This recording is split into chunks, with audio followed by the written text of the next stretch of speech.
Salam, vaxtınız xeyirli olsun değerli izləyicilər.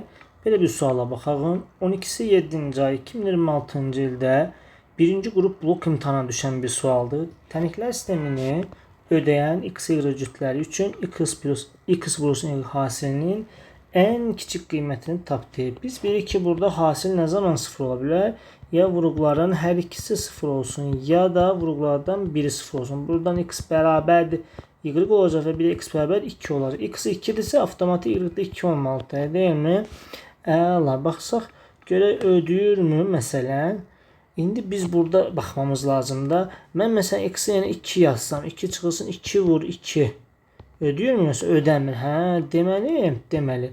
Onda baxın, bu şərt ödəməyəcək. Baxın uşaqlar, bu x bərabər y şərti ödənməyəcək. Bu şərtə görə baxsaq 2 çıxılsın 2 vurulsun y, 2 vurulsun y bərabərdir. Bir də hər iki şərtə baxa bilərik biz əslində. Burada mənfi 2y bərabərdir. Bunu bu tərəfə keçsəm mənfi 1 çıxılsın y-ə, mənfi 2y bərabərdir mənfi 3-ə. Y də bərabərdir buradan. 1,5 elədir. Baxın, x vur y-ə gəlin baxağın. 2 vurulsun 1,5. Neçə elədi? 3 elədi bu 1.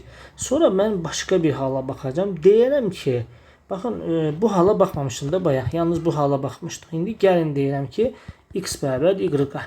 X y-ə bərabərdir. Həla, onda mən aşağıda nə yaza bilərəm? Məsələn, x çıxılsın 2y bərabərdir mənfi 1-ə.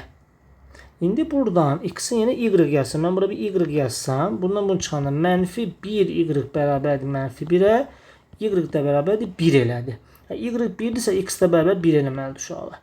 Əla, indi baxaq görə. Bir də x vurulsun y-ımız nə oldu? 1 vur 1 neçə elədi? 1 elədi cavabımız. Biri 1 oldu, biri 3. Bizə nəyi soruşurdu? Ən kiçiyini. Cavabımız olacaq C variantı. Bu tip videoların ardının gəlməsini istəyirsinizsə videonu bəyənib kanala abunə olmayı unutmayın. Sağ olun.